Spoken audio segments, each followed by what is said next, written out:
Welcome back to The 80s Ain't Dead Yet. I am your host, Michelle Rockstar Steele, and I am back, finally. So anyways, glad that you guys were able to bear with me a little bit. I had some craziness go on, and I'm realizing that podcasts are really a lot of work.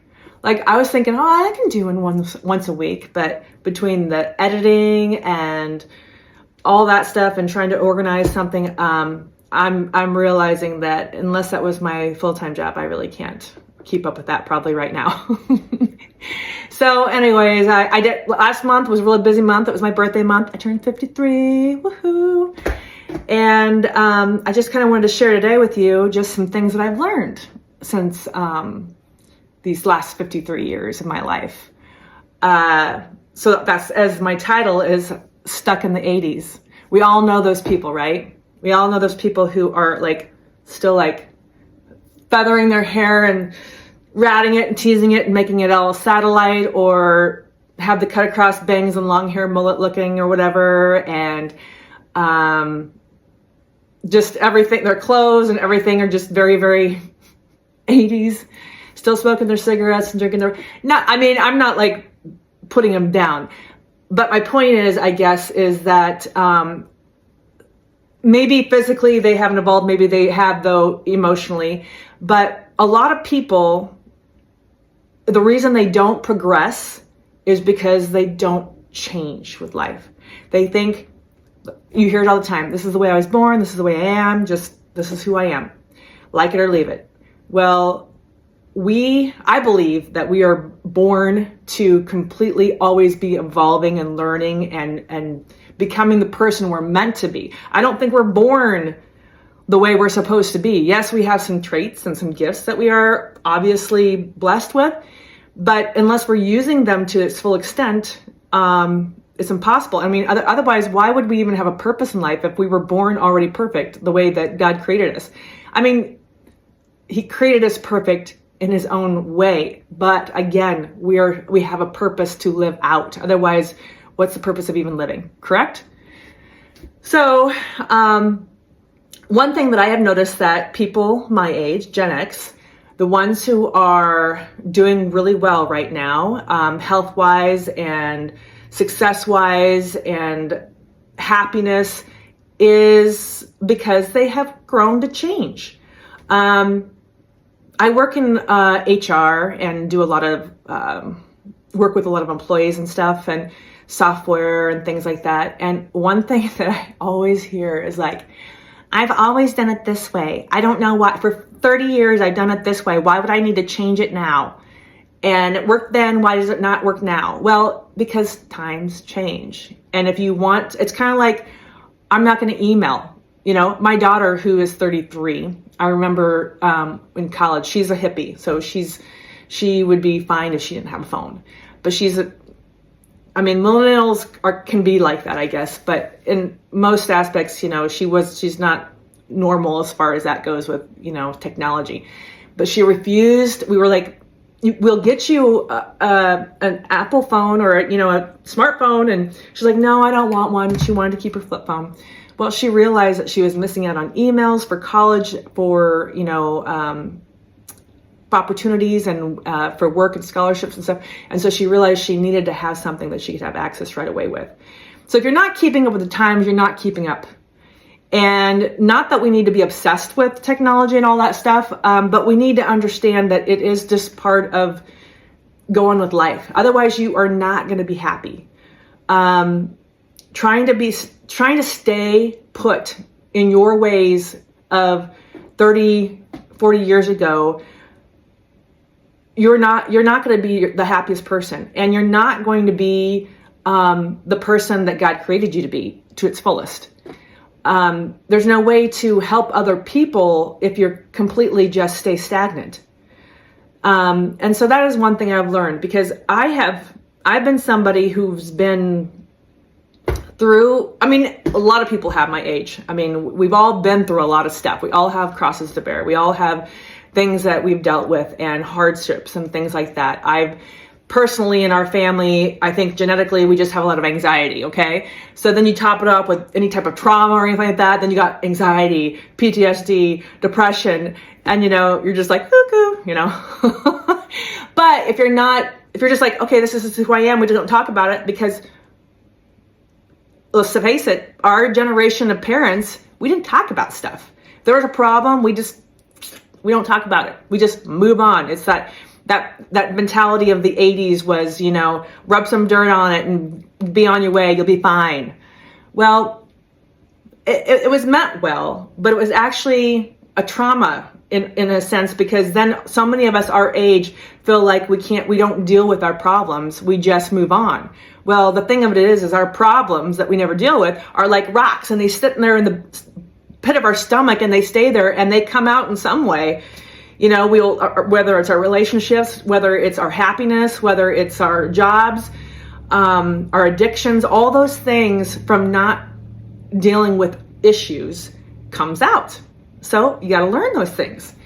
And some of the things that I have learned along the way of getting through these things is by constantly learning, for one, but a lot of it is like the people you're around. They say that you are about the five people that you most hang around are about as good as you get. Or I shouldn't say as good as you get. I mean, these can be amazing people, but I just mean that you tend to stay at their level. For example, when I was running, I started running because I was trying to quit smoking. And so I would just like walk and then jog and walk out, because I was like, I read a deal where if your lungs looked like this when you're smoking, I quit when I was 21, by the way, and then in 5 years they could look better or whatever. So I was like, oh, I need to get that crap out of my lungs. So I just thinking exercise, we'll keep doing it, So I started to do runs, and I started doing 5K runs. And mind you, this is kind of ironic because I was somebody who got made fun of for running, another story. But I had some issues that I made humorous, I guess, to watch me run. But now, at that time, I got that fixed or whatever. I can run. I probably didn't run still pretty, but I ran, and I got to the point where I didn't too bad. I could do the local 5K races and get first, second place or whatever. So I'm like, okay, I'm going to train for the Arnold Classics 5K. And I'm not like some amazing runner by all means, but when I got there was like, I don't know, 500 runners. And I had to go to the restroom real quick, and they were doing a rules briefing. So I really quickly went to the bathroom, and when I came back, they're already lined up. So I just get up to the front, okay? And I'm used to running on a treadmill, first off. I'm not used to running outside. Back then, I didn't have like some fancy clock that told me my mileage and all those things. And I was running, and first mile, I'm like, oh my gosh, I don't know if I can keep going. And then the second mile, I'm like, I finally did it. I'm like, okay. And mind you, they were only giving 25 places for the women and 25 places for the men. And so as you went through, the first 25 people would get, a medal or whatever. And there was probably 250 women, I suppose. Anyway, I get through the race. I'm dying, and here they hand me a medal. Okay, I like I said, I am not some extremely fast runner, but I got 25th place. It was the very last of the places. It was the fastest I ever ran in my life, and I never ran that fast ever again. I think it was like 21 or 20.87 or something like that for a 5K. I think it was like that. But when I never get sick, and I literally got really sick after that run. This was in Columbus, Ohio. And I later found out that they told everybody when I was in the bathroom that everybody who's the faster runners, be to the front. If you're a slower runner, go to the back. Well, guess what? I didn't hear that. I just went up to the front with the fast runners. So I'm trying to keep up with the fast people. it pushed me to a level that I wouldn't have probably pushed myself. And that just goes to prove that you are who you were around. I was in a high school with a bunch of kids that were very, very smart. And we pushed ourselves. We were all pretty darn smart. And it was because we kind of worked together on schoolwork and things like that, but we pushed each other. When I decided to become an IFBB pro, before I became a pro, when I decided to go from powerlifting to bodybuilding, the bikini division was very, very new and there wasn't a lot of information out there. But I was determined to learn from the best. So I didn't bother watching YouTubes or information about the new beginners. I studied the professionals, the ones that were at Olympia. Those are who I studied. And I got my pro card in a couple years. But I am a firm believer that if you want to be your best, you have to be around people who are better than you or are like-minded that want to keep excelling. Not to say you can't have people who aren't the same. I'm not saying that. It's just that if you are constantly around people who are trying to bring you down to their level or not wanting to succeed or negative, and that's their constant behavior, and that's who you constantly around, it will bring you to that as well. So you have to have the mentality that you want to always be doing better, that you can be completely satisfied in the moment, but you got to be going better. And if you're around people who are stuck in the 80s, who only want to talk about the past, which it's fun to reminisce, don't get me wrong. That's why I do this. I mean, the 80s ain't dead yet. It's kind of fun. My reels and things like that, we talk about the old times or whatever, but I'm also using new technology and things of the future and now to talk about it. It's not about back in the 80s, let's say we recorded on a VHS, if you have one, it might be one of those reels, and then we make something you have to play on some special tape player. Well, we don't do that anymore. I mean, we got technology, we can do things. So people my age, which is crazy because there's so many people, Gen X, that are really getting into TikTok and reels and stuff like that. I cannot believe how many people following me on TikTok. If you're not following me on TikTok, follow me. It's the 80s ain't dead yet, Michelle Steele. But we just have fun. It's just promoting a lot of the Gen X stuff. And I also have it on Facebook, by the way, too. But it's just using new technology and social media to talk about the old times in a present future moment, I guess you could say, doing things for the now, and making fun of ourselves as well. And because there's a lot of things that we don't want to go back to in the 80s, right? No thank you, no permed hair, and the satellite hair with a lot of Aquanet. I kind of like the soft flowy hair now. The black eyeliner, girls, in our age now, we cannot, underneath our eyes, we can't take the match on the black eyeliner, and it just makes our dark circles look really worse. A little black on top's okay, but you gotta use brown or purple. Those work really good. But there's just things that we gotta change, and we're just not gonna be able to keep the big blue, light blue eyeshadow. Can't do that anymore. What's some other things that we used to do that we don't want to do those again anymore? Plucked eyebrows. We don't want to have the plucked skinny eyebrows anymore either, girls. Okay? No. We need to quit thinking. We need to be doing. Okay, it's great to dream. I want to do this, I want to do that, but we need to actually do it. So how many people say, okay, I need to start working out. I need to start getting fit. I need to start doing something. And they don't do it. They just talk about it. Well, before your mind gets going, one thing that I've noticed is if you get up, get straight into your workout clothes, take a pre-workout, coffee, whatever, and go straight to the gym, you have no time to talk yourself out of it. The alarm goes off, you get up, you just go. You don't think about it. When you start thinking, that's when it starts going downhill. Because as much as you think that your brain's a good thing, it actually is something that's it can give you a false idea of who you are. Your brain is full of things and ideas that you are from experiences, traumas, life.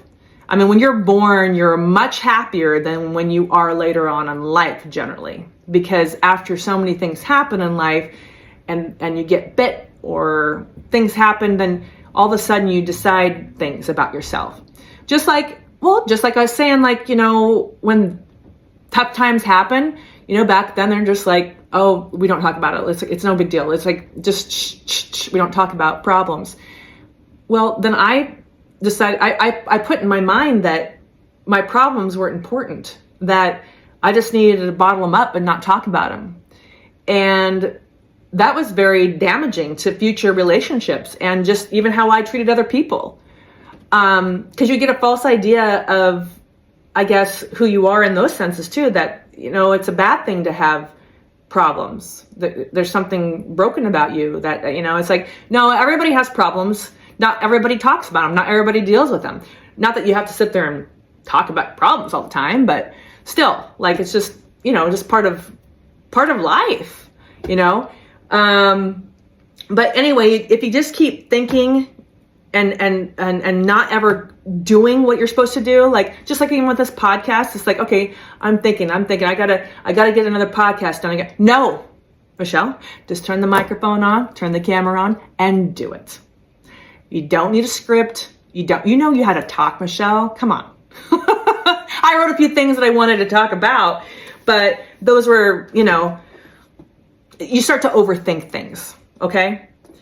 The other thing that I know that to get out of being stuck in a situation is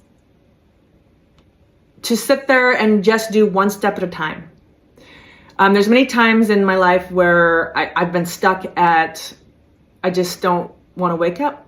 Let's be honest. A lot of people have went through stages like that. So to get myself out of that, it would be like, okay, one step, Michelle.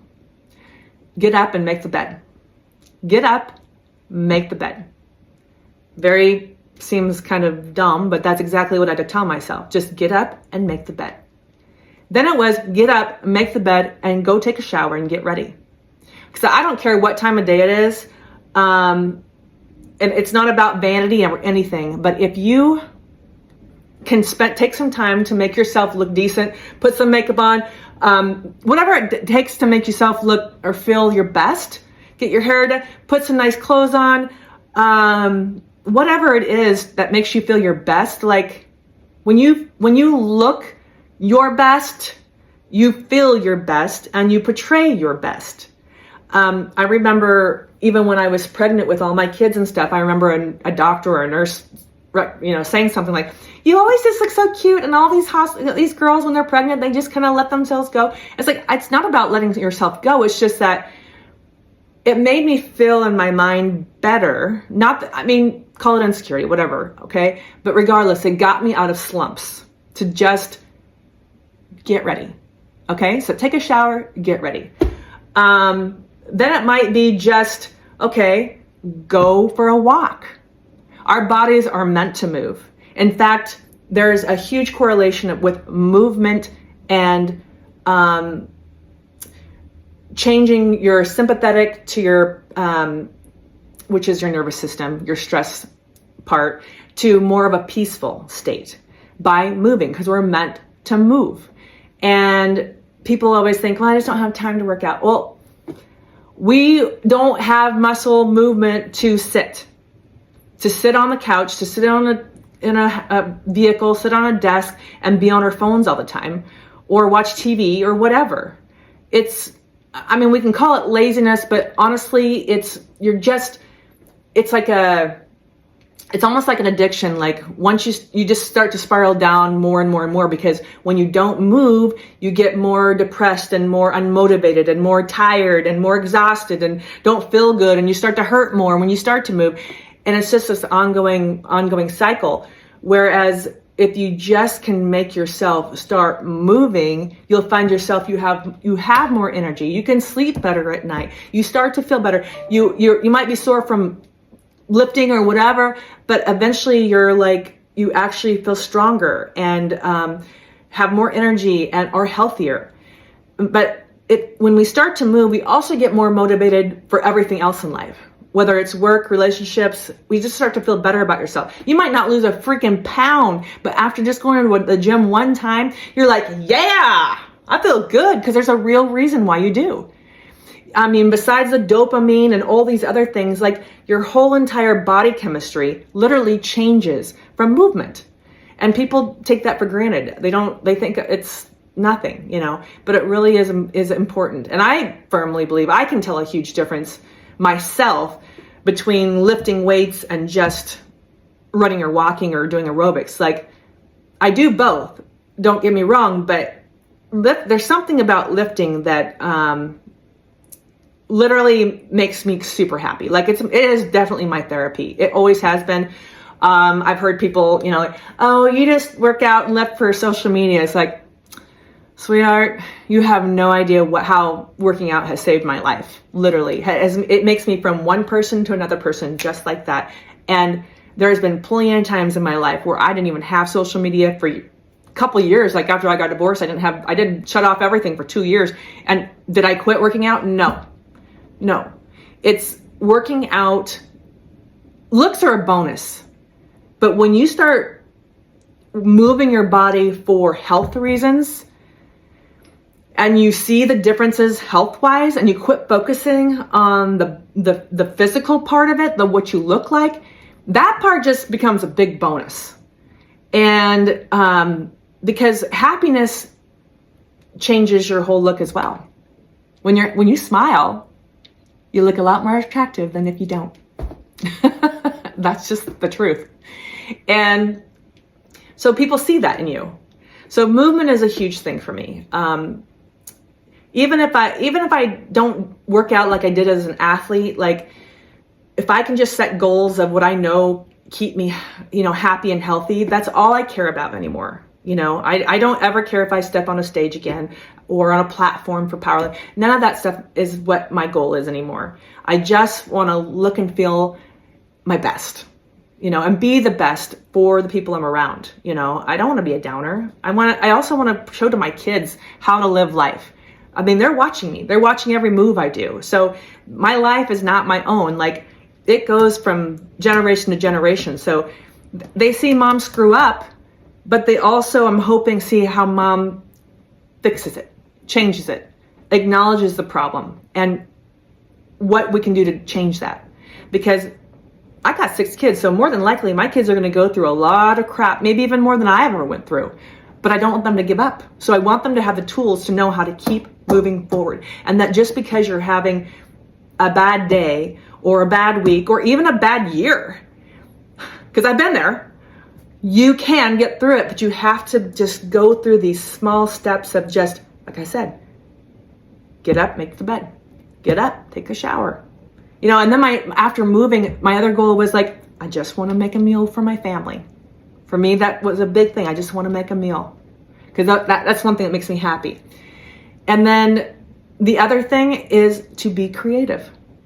Again, my podcast, social media, my reels, whatever it is, that's my creativity. And when you're creative, you don't have fear, you don't have anxiety. Well, I mean, some people might call being in front of a camera anxious, anxiety type stuff. I guess I feel like I'm just socializing. So for me, it's different. So everybody's creativity could be different. Some people, it's out gardening. Some people, it's painting, which I loved art as well, all those things. I'm a very social person. So everybody's wired a little bit differently in what makes them tick. And that's the part where that creativity is very important. Because when we're creative, that also keeps us moving forward and healthy and not stuck in the 80s. Another huge thing for me is definitely my faith. Whether you believe in a higher power of whatever, I personally believe in Jesus Christ, and that spiritual connection for me, that relationship, is detrimental to my health. It keeps me grounded. It keeps reminding me this isn't have to be by myself thing. I can't do this alone, no, but with God I can. And I have to be reminded. I have to be humbled sometimes in reading, my devotions and things like that to be reminded. And it's a daily battle. Like I can be all strong after listening to one day, and then all of a sudden the world comes in within a flash, because the world's right here. Everything else is just by faith. So you have to have that armor of, for me, it's the armor of God. Whatever it is for you, that spiritual part is very, very, keeps you connected. So that's another thing that helps you keep moving forward and not stuck, focusing on the now, and not, I think I mentioned this earlier, not sitting there talking about, well, I used to do this and I used to be the, star quarterback, and, and that's all you want to ever talk about. Well, and now you're at a, working at, I'm not downing you, but let's say you're working at Walmart, you're not happy with your full potential. There's nothing wrong with working at Walmart, but I'm just saying, some people get so stuck, they're not happy where they're at. So they've got to talk about the past, because at one point in the past, that was where it was at. And there's nothing wrong with conversation pieces, but if you're around people, or you find yourself just constantly talking about the past and the good old days, you can't be present in the moment of what life has to offer you right now and moving forward. What do I want to do? I'm 53 years old. I'm pretty sure that when I was 16, I wasn't thinking about making a podcast or doing anything, or having 6 kids for that matter. Being a mom, I didn't think about those things. I mean, I wanted to be a mom. I do remember that, but I should have been, I guess. Well, as kids, you don't think about so much like that. But now I'm here. Okay, I'm 53, and now what? Do I spend the rest of my life that I have left just talking about my past? No, I'm ready to keep moving forward. And if you look at all our Gen X people, like I said, if you go on my TikTok, you'll see there's a whole big gang of us. And it's pretty cool. And we're all just trying to, yes, we have fun talking about the past, but we're moving forward. So many of us are moving forward. Sure, there's some that are kind of stuck in there maybe, but there's so many people in our age that are doing some really epic shit. And I want to be one of those people. I got plans. I don't want to be just, because my kids will be out of the house here in a couple years. I have last 2 left at home. My son graduates this spring, and then my daughter, Brooke, she'll be graduating here in a couple years, and then I'll be an empty nester. Well, I want to be retired, sure, but I still want to keep living my purpose. I want to make a difference. Because in the end, it's not about the material things that you possess, or the riches you made, or the amazing job you had. It's the difference you made in people's lives. And again, if you ever watched some of my first podcasts, the whole reason I kind of started was because of my kids, because they always been wanting me to write a book. And I always think to myself of everything that I went through, that I really want my kids to never lose hope, and to always keep having their faith and moving forward, and trying to use these tools and the lessons, that the mistakes that I have made, I hope they learn from them. They have to make their own mistakes. Everybody has to make their own mistakes. My parents made their own mistakes. My parents weren't perfect parents. I'm not a perfect parent. Nobody's a perfect parent. There's never that perfect rule or a perfect book of teaching you how. You just have to okay, that I probably shouldn't have done that.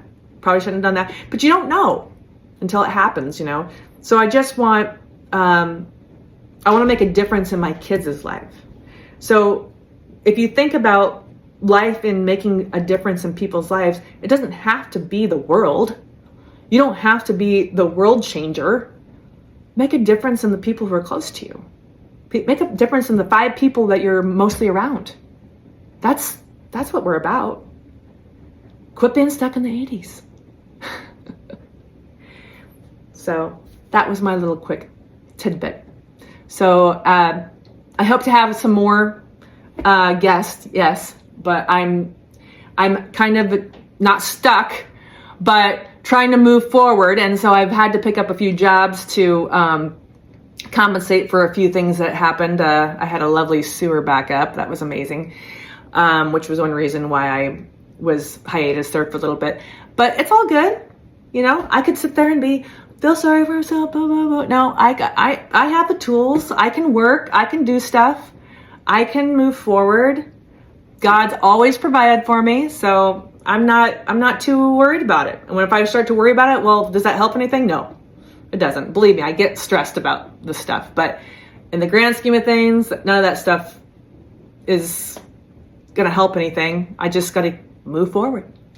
You know, quit being stuck. Just keep moving forward. So thanks for joining me. I can't wait to talk to you again. Again, this is The 80s Ain't Dead Yet, and I will talk to you later.